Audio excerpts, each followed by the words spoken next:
안녕하십니까. 벚꽃 대통령의 지갑입니다. 오늘은 여러분 책 52쪽 이 방송을 보시는 분들 가운데는 제가 이 페이지를 말씀을 드린다 하더라도 페이지하고 상관없이 말씀드리니까 많은 분들이 봐주셔서 너무 감사드리고 그냥 교재가 없으시더라도 잘 들으세요. 다 공부할 수 있게 그렇게 말씀을 드리고 있습니다. 오늘은 화두의 의미 구조와 두뇌 생리학에 대해서 공부를 하겠어요. 요즘에 잘 아시다시피 인공지능이다 뭐다 해가지고 뇌과학에 대한 관심이 대단히 고조돼 있어요. 그리고 분명한 진실은 뭐냐면 컴퓨터를 자꾸만 발전시켜 나가야 될 텐데 컴퓨터라는 게 CPU 이른바 말하면 구동 시스템이 그게 이제 그게 지향해야 될 점이 두뇌밖에 없거든요. 연산 장치를 통해서 계속 나가는 게 이제 이른바 요즘에 말한 딥러닝이랄까요? 이게 전부 다 뇌를 연구하지 않아서는 안 되거든요. 근데 왜 이 참선이나 명상 같은 것이 이게 이제 인공지능의 시대에 필수불가결한 아주 중요한 어떤 그런 공부가 될 것인가 하는 걸 명백히 아셔야 돼요. 그리고 또 하나 과연 이 화두라는 거 이제 오늘은 화두에 대해서 좀 공부를 하겠는데요. 화두가 뭐야? 또 화두를 또 뭔고하니 뭐 화두를 스님한테 큰 스님한테 받아야 된다며 뭐 이렇게 얘기도 하시고 그러는데 잘 들으세요. 우선 중요한 게 우리 두뇌라고 하는 것은요. 이게 전부 다 시스템이잖아요. 아까도 우리가 화엄경 공부할 때도 두뇌로부터 쭉 내려간다 그랬죠. 그 부분마다에 전부 다 우주의 어떤 그런 그 패턴이 쫙 체계적으로 되어 있어요. 두뇌가 온몸을 움직이는 총사령부격이라고 할 수가 있거든요. 근데 이 두뇌가 어떤 경우에 활성화되는가 하는 걸 학자들이 연구하고 보니까 재미난 게 있는데 여러분 어렸을 때 우리가 이 세상에 이제 엄마 아버지 뱃속에서 나오면 어렸을 때 여러분 한번 생각해 보세요. 온통 세상이 다 뭐라? 온통 세상이 전부 다 의문거리들이에요. 엄마 왜 하늘이 파랗지 이러잖아요, 그죠? 엄마 왜 무지개 빛깔은 일곱 가지지 뭐 이러고 엄마 애기는 어디서 나와 뭐 별의별 걸 다 물어보잖아요. 그런 적이 있잖아요, 그죠? 여러분 그런 적이 다 있어요. 애들도 마찬가지로 여러분 다 아이는 어른의 아버지니까 계속 궁금하니까 궁금증 투성이죠. 계속 물어가면서 근데 참 묘한 게 이 두뇌 회로라는 게 뉴로트랜스미터 이른바 말하면 신경세포를 뉴런이라고 하는데 이 하나의 신경세포가 가지가 엄청 많아요. 뭐 만 개, 몇만 개씩 그 가지와 가지가 서로 연결되고 정말 두뇌는 우리 인간이 아는 세계보다 모르는 세계가 더 많으니까요. 그러니까 두뇌에 대해서 그냥 막 혈안이 돼서 그렇게 노력을 하고 있잖아요. 그래서 그런 결과로 지금 알아낸 어떤 그런 이데아 가운데 하나가 이른바 우리가 알고 있는 딥러닝 이른바 두뇌 어떤 그런 그 구조 시스템 그걸 지금 찾아냈죠.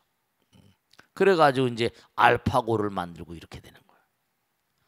근데 이른바 말하면 그 가지와 가지가 1000억 개나 되는 그런 그 어마어마하게 많은 그런 신경세포 뉴런이 가지가 10,000개 이상씩 달리면 이게 도저히 여러분 이 두뇌 시스템만 하더라도 이게 부처님께서는 확실히 이 세상에 오셔가지고 성불 하셨잖아요. 그러면 결국 우리 몸에 있는 시스템을 이용하신 거예요. 두뇌를 이용하시고. 근데 두뇌가 이게 참 너무나 겁나는 것이 이게 생각해보세요. 1000억 개나 되는 그런 신경세포가 발이 하나에 10,000개 이상씩 달렸다 그러면 1000억의 만승 불가사의 아까 우리 불가사의란 말 많이 했잖아요, 그죠? 상상할 수 없는 그런 그런 세계라니까요. 정보의 양이 정말 어떻게 표현할 수 없는, 그러니까 우리가 우리 몸과 마음 가운데는 뭐죠? 이 우주가 다 들어있고 일념삼천이라 우리 몸과 마음 가운데 우주가 들어있는. 그러니까 여러분들이 보세요. 우리가 삼라만상이 우리 몸과 마음 가운데 전부 다 들어있어요. 우리 몸에 어떤 원소는 안 들어있겠어요? 그리고 우리 몸이 허공 가운데 어떤 원소는 안 받아들이겠어요? 그러니까 우리가 우주 자체예요. 근데 그 모든 시스템을 운용하는 게 두뇌고, 두뇌는 1000억 개나 되는 그런 세포들이 이른바 말하면 발이 10,000개씩 달려있으니까 그들이 만드는 서로 연산을 통해서 만드는 게 불가사의하다니까요. 그런데 학자들이 연구해 보니까 재미난 게, 여럽죠? 하루에 우리가 생각을 몇 개나 하게? 하루에 생각을 몇 개나 하게? 어? 그렇지. 5만 가지 생각, 5만 가지. 5만 가지 생각한다고 그랬잖아요. 그래, 하루에 생각을 5만 가지 한대요. 우리가 하는 얘기 5만 가지 생각을 다 한다 그러잖아요. 5만 가지 뿐이겠어요. 근데 중요한 건 학자들이 연구하고 보니까 너무 기가 막힌 게, 두뇌가 아주 활성화될 때, 그죠? 우리가 지난번에 공부했잖아요. 내 엄마, 아버지, 할아버지, 할머니, 증조 할아버지, 할머니, 고조 할아버지 계속 올라가고 뭐 끝까지 올라가면 결국은 어떻게 돼? 결국 모든 게 하나에서 나왔다 그랬잖아요.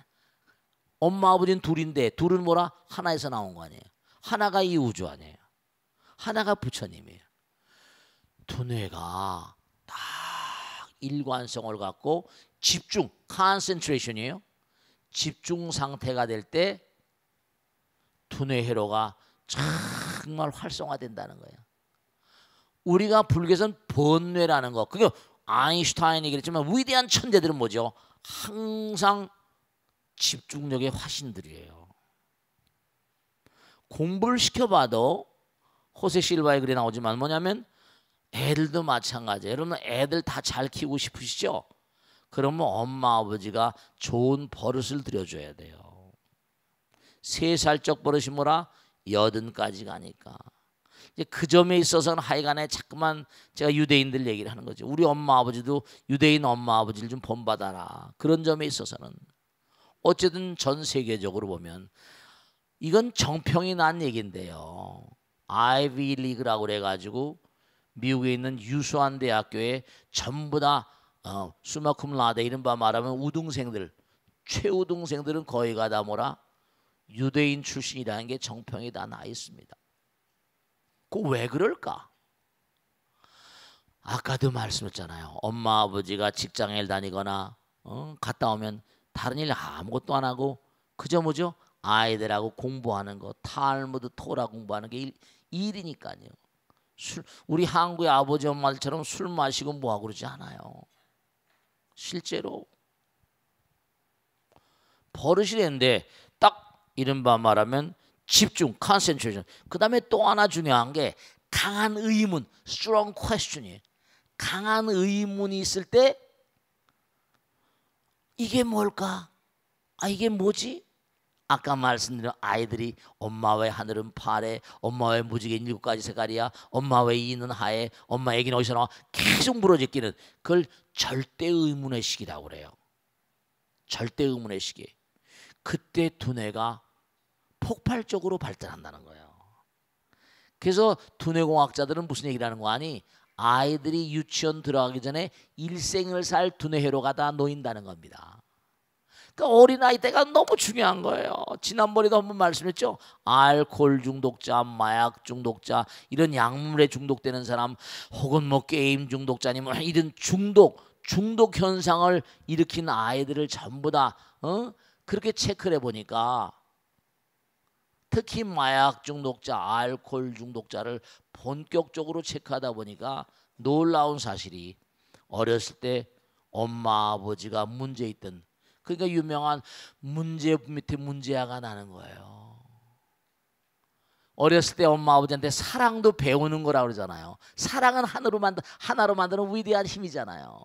여러분 저 아이들을 정말 사랑하고 남편도 사랑하시고 사랑하세요. 내 마음에 맞지 않는다고 뭐라고 막 그러지 마시고 진짜입니다. 그러니까 그 사랑으로 포용하면 아이들이 이른바 전두연합이야. 이른바 말하면 이쪽 부분이 정말 폭발적으로 어렸을 때 발전한다는 거. 그러니까 그게 뭐라? 쉽사리 남들과 뭔가 아니 많이. 그 우리가 많이 웃으라고 그러잖아요. 중요한 게 즐거우면 웃지만 웃어도 즐겁다 그러잖아요. 실제로 그래요. 우리 두뇌는요 거울 세포라는 게 있어서 내가 자꾸만 그렇게 뭔가 된다고 생각하면 그렇게 돼가고 그런 게 몸과 마음이 찍히거든요. 그런데 어렸을 때 엄마 아버지로부터 사랑을 충분히 받지 못한 친구들은 두뇌인지 이른바 말하면 전두연합이야. 이른바 말하면 전두엽에 있는 그 측두엽에 있는 부분들이 발달하지 못해요. 이른바 쾌감회로라고 이 말이죠. 근데 이제 커가다 보면 어느 순간에 이제 알코올 대하고 이러다 보면 그게 열려버리면 확 거기에 뭐라 매몰돼 버리고 만다니까. 그러니까 이른바 말하면 일단 굳어져 있는 그런 그 머리에다가 자 내가 스님이에요. 이제 스님대로 들어왔어요. 근데 이미 두뇌는 다 굳어져 있는 거야. 그럼 어떻게 했어요? 이 친구, 이 머리 깎고 스님이 된 이 사람들에게 뭔가 새로운 세계를 열어줘야 되는 게 이제 이른바 말하면 도인들, 큰 스님들의 역할이잖아요. 그러니까 거기다가 하나 떨거덕 강한 의문의 어떤 그런 당체를 던졌는 거예요. 왜? 부처님께서 모든 만유에는 뭔가 아니 모든 만유에는 뭐라 불성이 있다고 하셨는데 조수님한테 개에게 불성이 있습니까? 그러니까 뭐라 그랬어요? 무랬다는 거 아니에요. 그 왜 부처님과 전혀 상치되는 얘기를 했냐? 이 조주무자 유명한 무자 화두거든요. 또 하나 이목고 도무지 말이지 이놈 이 말하고 생각하고 이놈이 이게 누구? Who am I? What am I? 우리 본지 이 먹고 이게 이 생각하고 말하고 행동하는 이놈이 누군가? 그러니까 어떤 의문 덩어리를 하나 의문은 우리 두뇌를 강력하게 뭔가 아니 활성화시키는 거니까. 그래서 모든 뭔가니 선식들이 뭐라고 하는 거 아니? 참선의 세 가지 요건을 뭐라 그랬어요?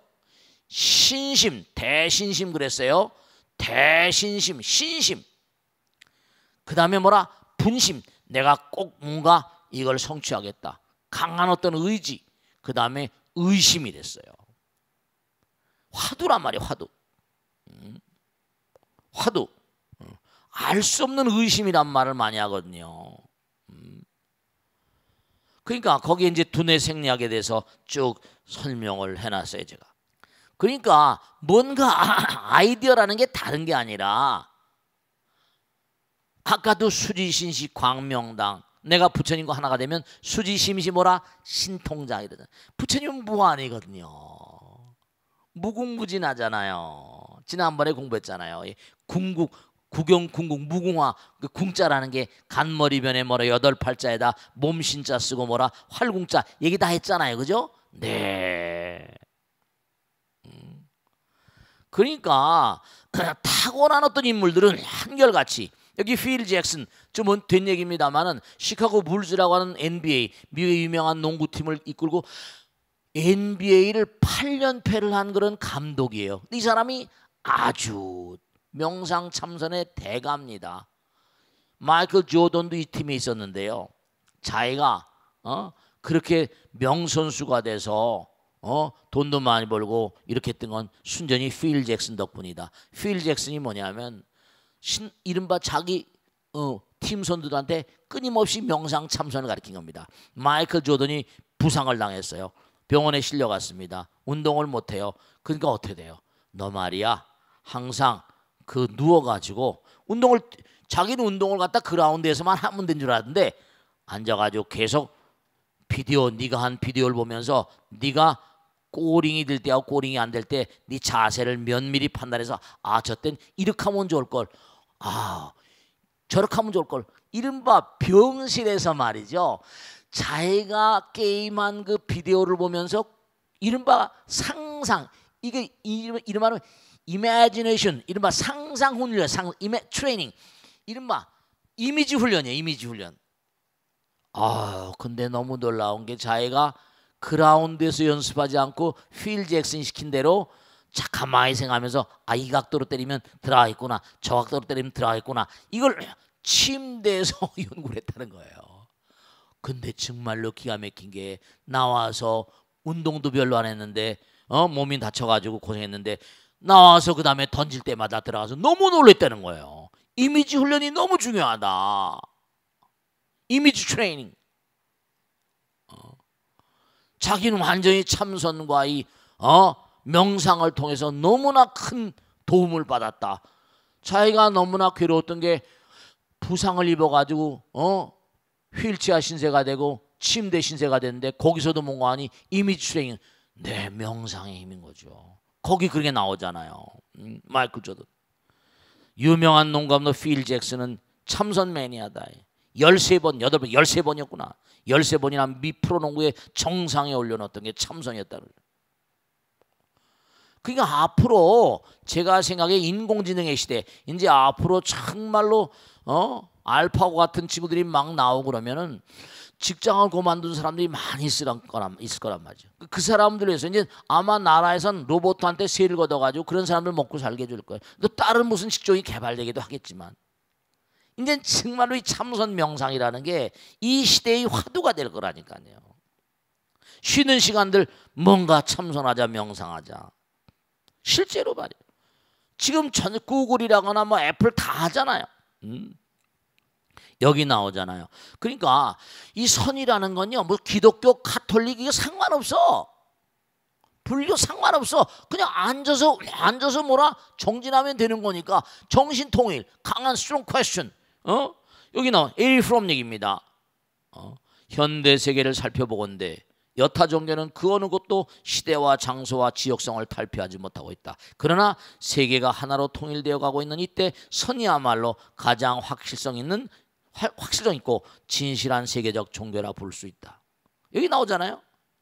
선이야말로 현대인들에게 고향을 찾게 해주고 동일한 지표와 목적지를 제시해 줄 수 있는 탁월한 길이다. 이게 에리 프롬 얘기예요. 에리 프롬, 유명한 정신과학자 에리 프롬 얘기라니까. 보세요. 여기에서 과거 두뇌 생리학이 전혀 언급되지 않았던 시대에 우리의 선사들은 어떻게 그 같은 이데아를 가질 수 있었던 것인가. 벌써 강한 의문이 정말 말이죠. 알 수 없는 의문. 의문이 말이죠. 거기 말이죠. 참 기가 막힌 겁니다. 옛 선사들은 탁월한 두뇌 생리학에 대한 예질, 정말 그 당시에 선사들은 그런 거 몰랐어요. 근데도 뭔가 아니 옛 선사의 탁월한 두뇌 생리학에 대한 예질을 읽을 수가 있다. 거기 보면 다 나오잖아요. 뉴로트랜스미터, 두뇌 세포 하나하나는 잘 알려진 대로 신경 전달 물질 뉴로트랜스미터, 이른바 두뇌 신경세포 연결 효소의 분비를 통해서 기능이 활성화되고 발휘된다. 그러니까 강한 의문이 두뇌 신경세포의 활성화에 방아쇠 역할을 한다. 그러니까 아이들도 그런 얘기 많이 하죠. 수학을 잘하는 아이들이 머리가 좋다고 그런 얘기 해야 하네요. 수학을 의문 동안 이게 왜냐, 이게 왜 이렇게 계속 파고 들어가니까. 네, 그렇습니다. 두뇌 생리학자들의 연구 결과에 따르면 인간의 일생에서 가장 왕성하고 본질적인 의문이 제기되는 시기가 4, 5세 유학이라고 나오잖아요. 그래서 한 장 넘겨보면 절대 의문의 시기, 아까 얘기했잖아요. 왜 사람은 죽지, 엄마 왜 하늘이 파랗지, Absolute Question Period, AQP라고 불러요. 그래서 옆에 보시면 강한 의문과 Strong Question, 강한 집중. 그러니까 옛날에 탁월한 선사들은 이걸 알았던 거예요. 그러니까 우리가 화두를 챙기고 막 나가다 보면 초인적인 능력이 나오잖아요. 뭔가 팍 깨닫고. 탁월한 선사들은 이미 상당히 굳어진 두뇌 세포망의 상태를 가지고 출가한 승려들 끊임없는 의문과 알 수 없는 의문의 심연으로 유도함으로써 두뇌 발달과 영감의 새로운 장을 열려 했던 것이다. 4, 5세 때 이미 다 굳어져 버렸어.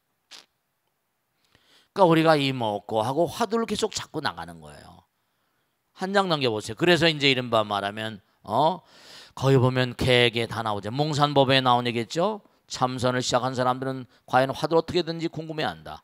조주무자를 들 때 몽산법에 나오듯이 몽산법어 몽산덕이선사라고 유명한 스님이 계셨어요. 부처님께서 만유에 심지어 계획에도 불성이 있다 하셨는데 조스님은 왜 계획에 불성이 있습니까? 물으니까 무라고 하셨다. 왜 무라고 하셨는가? 계속 의문하는 거예요. 왜 그러셨을까? 왜 강한 의문이 걸리게 되면 어떻게 되는 거 아니? 두뇌 세포가 조금 활성화되는 거예요. 왜 그러셨을까? 묻자와도. 그러니까 뭐 이러쿵저러쿵 딸 게 아니라 그냥 왜? 뭐 때문에? 왜 그러셨어? What am I? 왜? What is this? 이게 뭐냐? 이 뭐고? 우리가 눈을 뜨고 보는 세계는 바로 뭐죠? 눈을 뜨고 보는 세계는 뭐예요? 빙산을 봐. 빙산 얘기 나오죠? 눈을 뜨고 보는 세계는 빙산의 10분의 1밖에 안 돼. 10분의 9는 물 밑에 있어요. 거기 나오잖아요. 물 위에 있는 부분은 10분의 1 정도밖에 안 된다. 물 밑에 있는 게 10분의 9야. 물 밑에 있는 걸 뭐라 부르죠?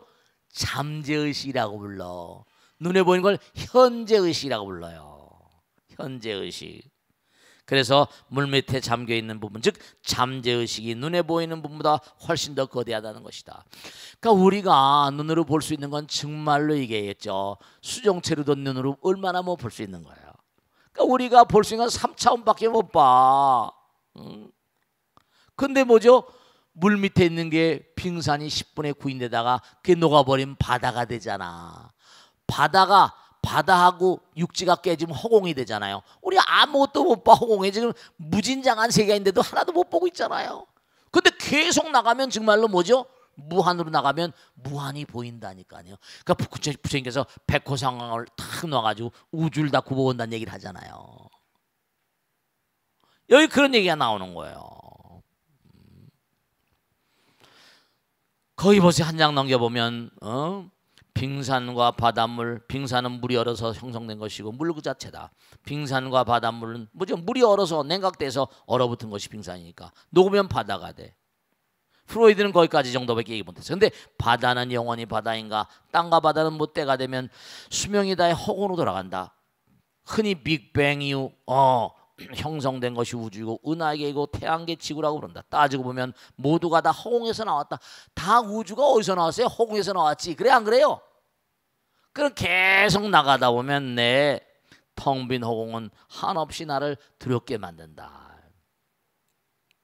그러면 우리가 결국 계속 가고 가다 보면 끊임없이 나가다 보면 어떻게 될 것 같아요? 허공을 만나게 되죠. 정말로 허공을 만나게 됩니다. 그리고 허공이 부처님이니까요. 어려운 얘기 같지만 이건 다 부처님과 위대한 도사들, 위대한 선사들이 다 이 길을 가신 분이에요. 그래서 그들은 항상 뭘 얘기했어요? 견성이라는 말을 써. 견성. 들어봤죠? 견성. 마음을 본다. 우린 마음을 볼 수가 없잖아. 10길 물 쏘고 나라도 보라. 한 길 사람 쏘고 모르니까. 근데 그들은 마음을 본다. 직지인심, 직통으로 마음을 마음의 세계에 들어가서 견성성불 마음을 보게 되면 부처님 나라의 주민이 되는 거예요. 부처님 되시는 거예요. 여기 보세요. 허공은 사람들은 허공이 하나님이여 부처님이라면 거부감을 갖는다. 왜 허공이 부처님이라는 말? 허공이 부처님이라는 말이 경전마다 등장하니까 불교 신자들은 큰 문제 없이 받아들이랍니다. 그러나 허공이 하나님이라면 당장에 던져질 겁니다. 그럼 부처님과 하나님이 같다는 말이니까 이제 여기서 이제 다른 종교하고 뭐라고 이제 얘기하겠는데 그들이 뭐라고 가는 신경 쓰지 마세요. 보세요. 허공은 둘이 하나예요. 허공은 하나예요. 절대예요. 그러니까 허공할 때 공이라는 데서 나오는 게 바로 수학적으로 나온 게 제로야. 그 제로를 발명해낸 민족이 누구라? 인도 민족이거든요. 그러니까 우리 인류는 인도 민족의 신세를 많이 지고 있는 겁니다. 제로를 발명해내지 않으면 어떻게 돼요? 수학이 성립하지 않아요. 모든 원점, 좌표, 뭐 차원 이런 거 전부 다 제로부터 시작돼요. 제로가 없는 수학은 상상할 수가 없어요. 따지고 보면 여기 나오잖아요. 모든 만인 음과 양의 사랑 만남의 결실이다. 깨달음의 성자들이 여기 다 나오잖아. 사랑과 자비 그리고 인을 얘기하는 것도 바로 이 같은 연유에서다. 넘겨보세요. 하나 한 장. 우린 이 땅에 사랑과 자비 지혜를 닦기 위해서 이 땅에 왔다. 우린 이 땅에 놀러 온 게 아니에요. 아시겠죠? 그러니까 이걸 꼭 하셔야 된다. 그래서 여기에 세계 응? 정말 하나인 세계 무한인 세계 문자 그대로 사랑 자비. 그러니까 사랑과 자비심 넘나드는 사랑과 자비 가득한 세계는 가면 갈수록 어떨까? 너무 아름다운 세계지. 그래 안 그래? 모두 다 사랑하는. 그러니까 여기는 그냥 한 남자가 한 여자 만나고 저 아라비아 이런 데는 놔두고 한 여자 한 남자 만나게 됐지만 하늘나라는 이른바 말하면 모두 다 사랑하는 거예요. 근데 욕계는 남녀가 있지만 새끼 가면 남녀가 없어. 한 몸이니까. 정말 타화 자재천. 다른 사람과 하나가 되는 게 자유자재롭대. 화락천 다른 사람이 즐거우면 나도 즐거우니까 다른 사람이 즐거우면 나도 즐거우니까 다른 사람 즐거운 사람도 그거 생각만 해도 나도 즐거우니까 남자 여자가 필요 없다니까. 화락천에서 이제 가는 거예요. 그래서 거기 쭉 나온 얘기들이 하나는 무한이요 사랑이요 자비요 절대다. 돌로 갈라지면 유한이다. 인간은 사랑을 그리워하며 살지만 무자비해질 수가 있다. 무자비라는 무자비한 사람이라잖아요. 그래서 거기 쭉 나오는 거예요. 돌로 갈라진 세계는 상대 세계요 상대 세계는 나와 남이 있어 공간과 시간으로 나뉘면서 시간과 시공간 물질의 세계로 불리게 된다. 피 안으로부터 차 안으로. 그러니까 기독교에서는 에덴 동산이라고 말하는데 여기 그냥 이렇게 써준 겁니다. 이제 이런 것도 지금 이 벚꽃 대통을 기독교인들 가톨릭민 사람이 여러 많이 본다는 거예요. 그러니까 이게 이 책을 쓸 때도 그래서 다 모든 사람 아까도 했잖아요. 에리 프롬 말 맞다나 종교는 자꾸만 차별이 있어. 근데 수행하는데 무슨 차별이 있어? 그래 안 그래요? 앉아서 정진하는데 하나의 세계인데. 그래서 우리가 이제 성적별 들고 거기 나오잖아요. 우주의 수많은 각양각색의 차원의 별들은 하나같이 영혼들이 아까 공부했죠. 화엄경 나온 얘기입니다. 영혼들이 고향 찾아가는 길을 공부시키는 해탈의 학교임을 모른다. 지구 역시 중생들이 뭔가를 공부하기 위해 잠시 들른 곳이다. 얼마나 열심히 공부하는가에 따라 성적표를 들고 우린 또한 또 합당한 별을 찾아 떠나야 된다. 그래서 우리가 이 별에서 공부하고 또 다른 별로 성적표 들고 계속 다니는 거예요. 아시겠죠? 그러니까 성적표를 잘 맞도록 계속 공부해야 되겠다 안 해야 되겠다 끊임없이 해야 돼. 가을고 닦고 실천하고. 알겠죠? 자, 질문 받겠습니다. 네, 수고했습니다. 네, 박수를 받겠습니다. 네, 고맙습니다. 네, 고맙습니다. 네. 안녕하세요. 네. 60기 정덕하입니다. 네, 고맙습니다. 스님 책에도 보면 수행자는 너무 조급해하지도 그리고 그렇다고 느긋해서도 안 된다고 나와 있는데요. 네. 네, 하지만 실제 생활에서 뭔가 큰 마음 먹고 시작은 했는데 거기에 대한 효과가 금방 나타나지 않거나 또 그렇지. 생각하던 결과가 나오지 않으면은 금방 지쳐버리고 포기해버리는 게 중생의 마음이 아닌가 싶습니다. 그렇지. 평소에 그런 마음이 들 때는 어떤 마음가짐을 가지는 게 좋을지 큰 스님께 가르침을 청합니다. 네, 박수로 맞으세요. 좋으신 질문이세요. 네, 그러세요. 네, 우리가 정말 지금 꼭 아주 그냥 정확한 말씀하셨는데 공부하는 게 왜 어려운 거예요? 끊임없이 꾸준히 하기가 어렵잖아요. 이 세상을 살다 보면 꾸준히 가는 사람을 이길 수가 없어요. 뭐 법칙에도 뭐 1만 시간의 법칙 이런 거 있잖아. 하루에 2시간씩 한다면 1만 시간이면 계산해 보니까 10년 넘더라고요. 하루에 2시간이면 뭐라? 그러면 5만 시간이 5,000일이잖아. 5,000이면 365일에 10배. 10년 15년. 하루에 2시간씩 해도 10년 15년이야. 10,000시간 정도 해야지 그 방면에 뭔가 된다는 거예요. 그 방면에 뭐가 일가리일 수 있다는 거예요. 그러니까 우리가 매일매일 꾸준히 이렇게 가는 게 참 어려우니까. 그리고 그러니까 공부하기가 그러니까 어려운 거죠. 그러니까 가다가 보면 우리가 놀고 싶잖아요. 그래 안 그래요? 놀고 싶지. 근데 놀으면 뭐가 나와? 놀면 떡을 줘, 밥을 줘. 누가 줘? 뭐 줘? 그 소용없잖아요. 그러니까 우리가 이 땅에 온 건 정말 꼭 생각할 게 강아지나 송아지도 나름대로 일하면서 공부할지 몰라요. 내가 전생에 뭔가 벌을 많이 죄 받을 일 많이 해서 이렇게 매일 쟁기 끌고 이렇게 고통받다가 언젠가 도살장에 가는구나. 그런 생각할지 안 할지 난 잘 모르겠다 이거죠. 그들도 뭔가 있을지 모르겠으니까. 그런데 중요한 건 뭐냐면 여러분 이거 아시지? 저 두인변의 절사자. 두인변의 절사자 뭐지? 한문으로 보면 기다릴 대자야. 학수고대한다 그럴 때. 그러니까 절이라고 하는 곳은 뭐냐? 기다리는 곳이란 말이에요. 끊임없이 꾸준히 정진하면서 무언가를 기다리는 곳이에요. 깨달을 그날을 그리워하면서 기다리는 거예요. 그러니까 우리가 검은고의 비유라는 건데 검은고의 비유 들어봤어요? 검은고의 비유는 뭐야? 검은 건 너무 뺑뺑해도 소리가 안 나고 너무 느슨해도 안 난다는 거 아니에요? 네, 그래요. 그러니까 우리가 살아가면서 말씀이죠. 꾸준하지 못하지만 그래서 제가 꼭 당부드리는 게 뭐냐면 습관의 위력을 얘기하잖아요.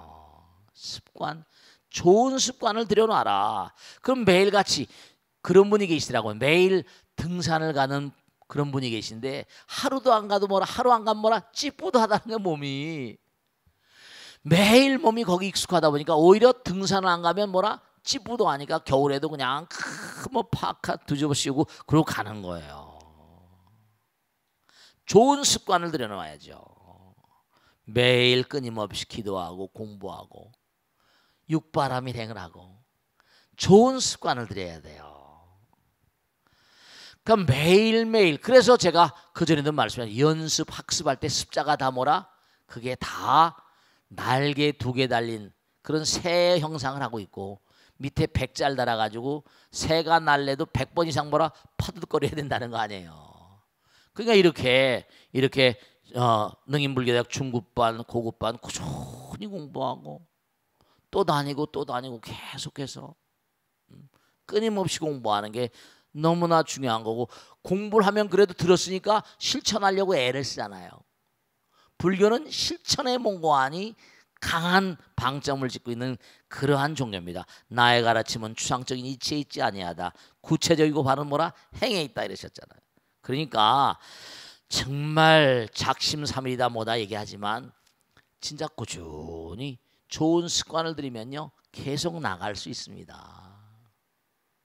그러니까 매일매일 좋은 습관을 들이는 그런 훈련을 하셔야 돼요. 그러니까 내가 오늘은 법당 가기 싫다 그러면 아니야 오늘 또 가야지. 법당 가기 싫다고 말하는 그런 마음은 악마의 마음이거든요. 마음 가운데 악마가 꿈틀대는 거야.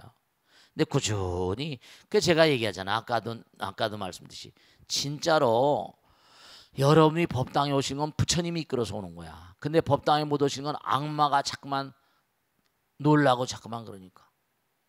그렇게 얘기하면 너무 이상할까? 아니야.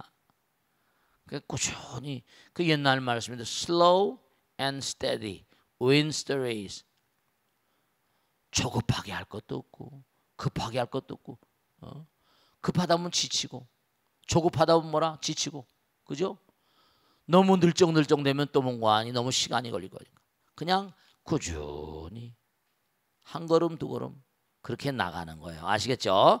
자, 그러면 익명 게시판을 보겠습니다. 스님 저는 결혼한 지 8년 된 한 집안의 가장입니다. 하루 종일 고되게 일을 하고 나서 집에 돌아오면 아내가 끓여주는 된장찌개 냄새와 아빠하며 달려오는 5살 딸아이의 웃는 얼굴에 모든 피로가 녹아드는 행복한 가정이지요. 그런데 제게 최근 들어 생긴 고민이 하나 있습니다. 얼마 전 중고등학교 6년 내내 단짝으로 붙어 다녔던 고향 친구에게서 10년 만에 연락이 와서 만났는데요. 옛날 이야기를 한참 나누고 나서 한 얘기가 자기가 몇 해 전에 꽤 괜찮은 사업을 시작했는데 저보고 동업을 하자는 거였습니다. 이거 참 문제가 있네요. 사업이 생각했던 것보다 훨씬 잘 되는 바람에 일이 갑자기 늘어나서 거래처 관리하기도 그렇고 여러모로 혼자 감당하기가 힘들다며 직원들이 있긴 하지만 아무리 생각해봐도 믿을 만한 친구가 저밖에 없다고 하더군요. 학창시절 둘 다 성적도 고만고만했고 대학 때 저는 서울로 유학을 오고 친구는 고향 근처의 국립대학에 진학하는 바람에 자주 못 보고 지냈는데 그 사이 어엿한 사장님이 되어 있는 모습에 친구가 대견하기도 하고 매일같이 부장님 눈치 보느라 정신없는 제 처지에 부러운 마음이 더 들기도 했습니다. 하지만 요즘같이 불안한 세상에 잘 다니던 직장을 그만두고 친구하는 사업에 뛰어들 정도로 제가 배짱 있는 것도 아니고 아내에게 이야기해봐야 반대할 것이 뻔한 상황입니다. 게다가 친구와 동업했다가 괜히 사이만 나빠진다는 얘기도 워낙 많이 들어온 터라 거절해야지 하는 마음과 그래도 한번 도전해볼까 하는 마음 사이에서 밤잠을 설치느라 마음이 여간 괴로운 것이 아닙니다. 스님 어떻게 해야 제가 바른 선택을 할 수 있을까요? 네. 이런 분들이 엄청 많으시겠죠. 근데 몇 가지 통계를 말씀드리면 한국뿐이 아니라 미국에서도요. 무슨 벤처라거나 이런 사업을 시작해가지고 실패할 확률이 뭐라? 어떻게 되다는 겁니까? 90% 이상이에요. 물론 이분은 또 다른 케이스라고 하겠지만 또 하나 지금 직장을 다니고 있는데 여러분죠. 많은 준비가 필요합니다. well-being 살았던 이런 말 말하면 언젠가도 말씀인데 미국 같은 나라에도요. 제가 미국에 무슨 일을 하나 하잖아요. 근데 뭐냐면 저 친구들은 변호사비만 저렇게 먹으려고 하는 거야. 철저히 한국 같으면 시작을 덜커덩 하잖아요. 근데 그렇게 다 조사를 하고 뭘 하고 하니까 느껴지는 게요. 정말 시작이 반이구나. 저 친구들이 시작을 하면 반까지는 갈 것 같아요. 뭐 별의별 거 다 조사하고 하니까. 그러니까 여러분들이 꼭 마찬가지. 이 방송을 보시는 모든 분들 마찬가지예요. 이런 일들이 비일비재하다고요. 인정이 농하면 도심소라. 인정을 따라가다 보면 망하는 수가 많습니다. 도심이 깨지게 되고 특히 부자지간이라거나 혈연간에도 뭐라 얼마나 돈 관계는 무서워요. 그 아이들이 지금 잘하고 막 하는데 참 물론 잘 생각하셔서 하셔야 되겠지만 친구라고 그래서 냉정하게 뭔가를 잘 따져봐야 됩니다. 그래가지고 전문가들의 얘기도 듣고 말씀이죠. 뭐 여러 가지 뭐 체크하는 무슨 기준들이 다 있을 거 아닙니까?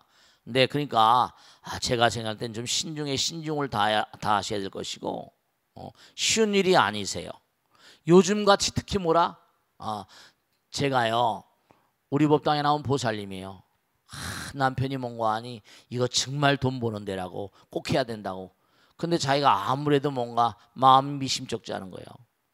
남편이 하자고 막 그러는데 그래서 저한테 왜 와서 물어보시는 거 아니?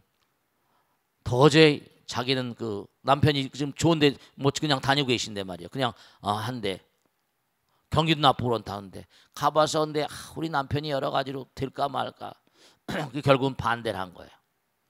그래서 결국 뭔가 하니 그게 남한테 넘어왔는데 꼭 그 사람이 잘못해서라기보다 그 자리에서 그걸 뭐 최인점을 받아서 했는데 3억 몇천만 원을 누가 좋은 자리라고 해서 이제 다른 사람이 했는데 그게 안 되더라는 거 아니에요. 브랜드가 하는 게 아니라 사람이 하는 거예요. 사업은 사람이 하는 거지 브랜드가 하는 게 아닙니다. 그러니까 중요한 게 뭐 친구와 뭐 이게 사이가 갈라지면 어떡할까 싶어서 그렇다는데 꼭 당부드리겠는데 철저히 잘 제가 뭐 하라 말라 이렇게 말씀드린 것보다 간절한 마음으로 아무리 가까운 친구 동기가 아니라 하더라도요 철저해야 될 것이고 그리고 여러 가지로 말이죠. 뭔가 빠져나오는 것이 무슨 뭐 쉬운가. 돈도 투자했다가 제대로 빠져나오지 않으면 어떻게 돼요? 그게 또 곤란한 일이죠. 그러니까 꼭 당부드리겠는데 여러분들 이런 그런 동기 간에 이런 어려운 그런 그 친구 간에 이런 문제 같은 건요. 첫째로 스텝 바이 스텝으로 잘 챙겨보시고 부처님께 기도도 열심히 좀 해보시고 모든 시작은 항상 리스크 테이킹하는 어려움이 있으니까 뭐 다 뭐 안 될 것이다 이렇게 얘기하는 건 절대로 아니고 말씀이죠. 그러니까 진지하게 절대 조심하는 마음으로 하나하나 그 유관된 것도 다 살펴보시고 근데 항상 뭔가 이렇게 마음이 한번 내가 하겠다라고 마음 하다 보면 안 보이거든요. 눈에 안 보여요. 그러니까 냉정하게 비판적인 눈으로 잘 그렇게 체크하셔야지 세상 일이라는 건 아무리 친한 친구도 알 수가 없는 거잖아요. 동기간도 알 수가 없는데 그래 안 그래요? 부부간도 알 수 없잖아. 그래 안 그래? 하나만 말씀드리면 어떤 사람인데요. 여러분은 엄마가 더 중요하세요? 그 기가 막히게 그 남편이에요. 근데 엄마가 더 중요한가? 아내가 더 중요한가? 어머니 집에 사태가 났다 그러더래요. 근데 뭐 집은 놔두고 간 거예요. 어머니를 구해냈어요. 오니까 뭐라? 아내가 뭐예요? 아내가 짐 싸들고 도망갔더래요. 동기간에도만 엄마를 먼저 살려야 될 거 아니라. 근데 그러려면 엄마하고 가라. 나는 간다. 그래서 돈을 다 싸들고 가버렸다는 거예요. 그럴 경우는 또 어떻게?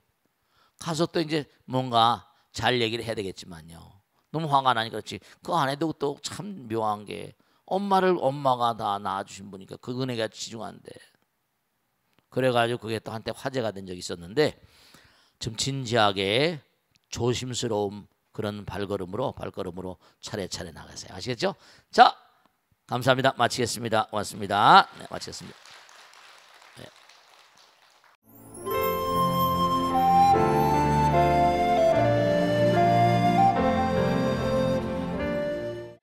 부처님께서 말씀하셨습니다. 만일 사람이 허물이 있는데도 스스로 뉘우치지 않으면 마치 냇물이 바다로 돌아가 점점 깊고 넓어지듯이 모든 허물이 자신에게로 되돌아온다. 그러나 만일 허물이 있어도 스스로 그 잘못을 알아 악을 고쳐 착함을 행한다면 마치 병자가 땀을 내어 차차 병이 나아가듯이 모든 죄가 스스로 사라진다. 진리의 도를 보는 사람은 마치 횃불을 들고 어두운 방으로 들어가는 것과 같나니 횃불을 들고 어두운 방으로 들어가면 어둠은 사라지고 밝음만이 남듯이 도를 배워서 진리를 바라보면 무명은 곧 사라지고 밝음만이 남으리라.